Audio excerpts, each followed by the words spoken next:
Hello, this is Obelisk speaking, doing a One Piece chapter review, 996, The Island of the Strongest. And we started with the cover page, and on the cover page, we see Blackbeard and a hippo, and they're brushing their teeth. I'm sure there's probably theories about this, but this is another fan request, I believe. I wonder if he's gonna continue doing fan requests or do an actual story soon. At least we're done with the other cover page story, so that's good. And we go to the first page of the chapter, and it starts off right where we left off with Otama, and Nami says something pretty, cruel and also, true to her nature. She's like, Usopp is pretty much completely out. He's like speaking gibberish. That's how cold he is. And then Nami says, but let's focus on the positive. I'm fine. That's pretty brutal, but it's classic Nami. And then Otama reveals how she got here, and she states here, we got right on the enemy ship. We got it right on the enemy ship. And to me, didn't all the ships get destroyed? What enemy ship is she talking about? What's going on here? What ship? It's very strange here. But I guess this will be answered, because Nami then the question's like, what with the enemy? And she's stating like, what enemy? What are you talking about? Because Nami knows they destroyed all the ships, so she's probably confused. And then we see the baboon is also here too, in page 1. Ulti is saying to like chop him in two, and he's saying like, you do it yourself, and Ulti's just complaining. Classic Ulti. And Nami states the obvious, like that baboon is not gonna stand a chance. But it's also mysterious how she states, hold him down for 3 minutes. Why 3 minutes? I'm confused. Why 3 minutes is enough so the dog can make distance between them? Like, what's going on here? And she states something pretty true. I like Otama. Her character's pretty nice. She's like, don't belittle his power, Onami. She's pretty much, we came here as samurai, so she's here to fight. She's a fighter.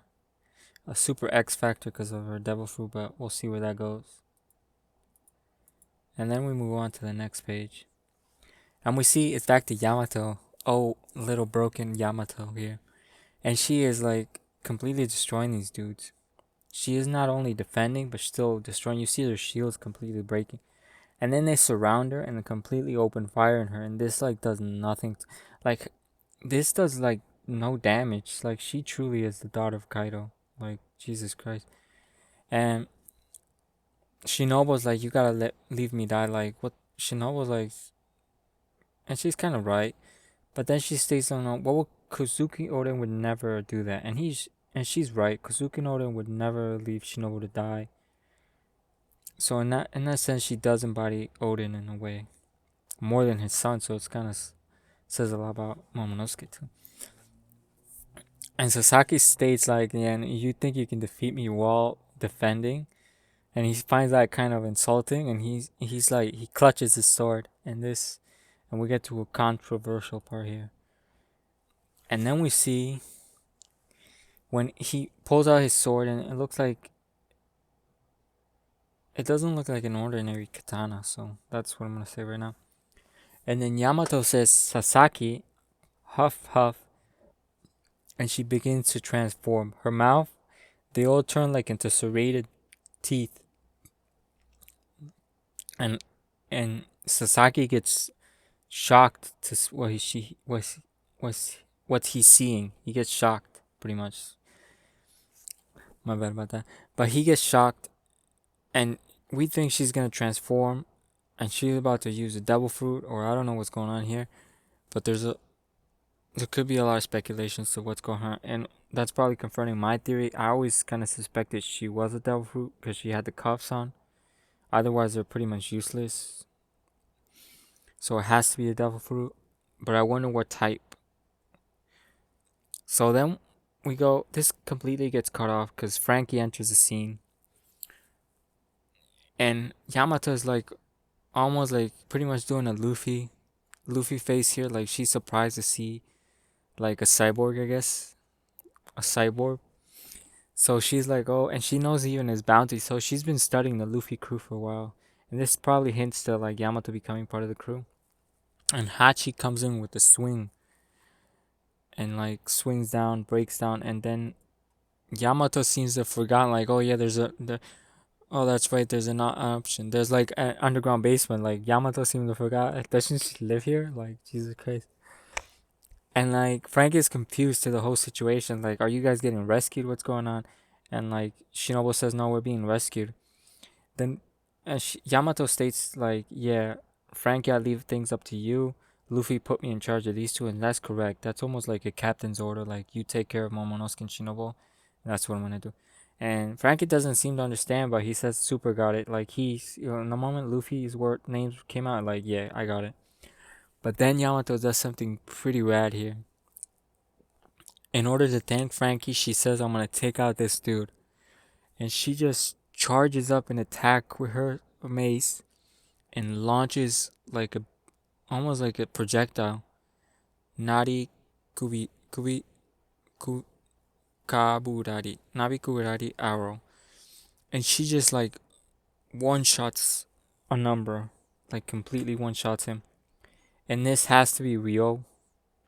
And this also contradicts something, I think. And that is the fact she's using Ryo here. And in order to remove the cuffs, Luffy had to use Ryo too. So what's happening here? She couldn't remove the cuffs. So the cuffs could have potentially been more like an emotional thing to her. Like she didn't want to actually believe that that Kaido was actually seriously intending to hurt her if she would try to leave Onigashima. And it was probably an emotional block that prevented her from taking them off. But then Luffy came out and Luffy was like the one that manned up and did it. And he gets Hachi gets completely knocked out. And like Frank is like, who the hell is that? Like, and Sasaki is also shocked too.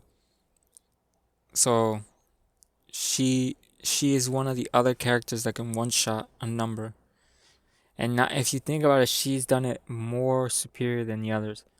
Because Luffy has to use Gear 4th, which is potentially, well, not his strongest force, because he probably has Gear 5th, probably. And he has potentially Awakened. But Yamato, in base form, knocks a number out. Drake had to be in hybrid form. Frankie had to be in Frankie's Shogun and using Radical Beam, which is his most powerful attack, as far as we know. As far as Frankie we know, Radical Beam is his most powerful attack. He could have something else, but we don't know. But most of them have to use his most powerful attack. But Yamato is pretty much in base form. She does use the name attack, but she knocks him out. Which is, I think Yamato's like incredibly overpowered. Potentially speaking, Yamato could be stronger than Luffy. That's what I'm stating here. Yamato potentially, if her Devil Fruit and she has an awoken Zoan, she probably is stronger than Luffy. She could be, because I honestly believe Marco is stronger than Luffy. So she could be on par with Marco, in a way. Or like stronger than Marco, period. But we'll see where that goes, because Oda teased her Devil Fruit now. Or it could be something related to her race. But still, it still doesn't matter. It's still a power up to her. And then we get to a very interesting. And then we go to sorry about that. And then we go to a very interesting topic here. Law. Law is moving, and he's pretty much in the bottom floor. I think, yeah, B2, bottom floor. And he's remembering Corazon and about the name of these. And Law is in the presence of a poneglyph, which is interesting here. And we go to Law's flashback, and we see that Law and Robin had a conversation. And he says this is pretty cool. He states that he trusts her. That's why he's telling her this. So probably even Luffy doesn't know. And Robin does state the obvious. Like, she has nothing, like, she has no information on it. Which is also surprising. She was with Dragon. I was hoping like Dragon knew something about the Will of D, but apparently he doesn't know anything either. And Robin says that she's very fascinated by the name, but Luffy doesn't really care, and that's true. Luffy doesn't care. But Robin also states that maybe the only way to find out is to find the red poneglyphs, which are guarded by the emperors, which doesn't make it easy in a way. And then we see that the one he's seeing is not a red poneglyph. It's a regular poneglyph. And I have a feeling that this poneglyph has to do with the story of the giant skull, period. This poneglyph tells a story of whoever this giant skull belonged to, or whoever this monster was. It probably tells his story, which is very important, and I think, in my opinion. But then we see that Law has another goal. He says checkered fate. This goes back to Sengoku's and his conversation. But Law's new goal is to find out the meaning of the D, the meaning of the Will of D, which is, potentially speaking, the first character that actually is gunning for that. Because Luffy doesn't care. Robin does care, but she's following Luffy, and Luffy doesn't follow the path of the D. Well, he does, but he's not actually actively trying to find out what the Will of D is. And this, in a way, kind of eliminates all of Law's death flags, because the Will of D is a very important topic, and it's something that has to be answered. And the fact that Law wishes to find out this, and he states corazon, like, because he wants to find out the truth of the Will of D. That means Law is potentially going to be endgame material. That doesn't mean he can't die. He could probably die at the end of the series, period. In a way, But we'll see where this happens. And then we see something else. We see Eustace Kid. Finally, Eustace Kid and Killer. And Eustace Kid appears to be magnetizing all the weapons here. Every one of them. He's like hauling a huge, a mountain of weapons. And this is what Killer says. Killer states that our enemy is the world's strongest pirate. Like, Kaido is the world's strongest pirate. And I guess you could say that because after Whitebeard death, Kaido is pretty much next in line. So Kaido, in a way, is the world's strongest pirate currently right now. So I don't see how this is gonna do much to Kaido. Like, a bunch of junk metal, it's gonna affect Kaido. Because then we see this incredible panel of Kaido's face, and it looks like, this artwork, the way Oda draws Kaido is pretty intense here. Well, he's always drawn Kaido really good. And then we see Kinemon take what appears to be a normal hit, or maybe a Thunder Bagua, and completely, he looks faded out, so I guess he's out. And then we see Kyoshiro. It's Kyoshiro. Yeah, Kyoshiro stabbing him in the side, and he just clobbers him down to the ground. And we also see that all his wounds have healed. Kaido's a monster. And then we see walking his club down in his feet, and we all see all the scabbards, and they're pretty much on the floor. They're taken out. And now we're on the final page, and we see Big Mom is rushing out. Everyone gives a panic face, but then Big Mom says, "Don't worry, I'm not interested. I'm only interested in going up where Kaido is." We'll see what that means. Maybe Big Mom is finally going to betray Kaido. And then the final page here. We go to where Luffy is, and they're charging. They appear to be on the second floor. So they still got ways to go. And then we see something impressive with Sanji and his observation haki. And he appears to be able to sense some lewd action going on. And I wonder who's trying to get it in while there's a battle going on. I highly doubt it's Black Marie. Or it could be Black Marie. But it's stated here like there's a guy who's potentially undressing a woman. Potentially speaking. So we'll see where this goes. Does that mean Sanji is gonna immediately rush to them and abandon Luffy and Jinbei? What's going on here? So we'll see where this goes. This was a really good chapter. It was filled with action and it did progress the story quite a bit. And we're probably going to get a lot of these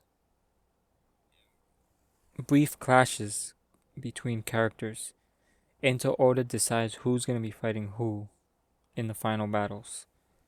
So, thanks for watching and have a nice day. Peace out.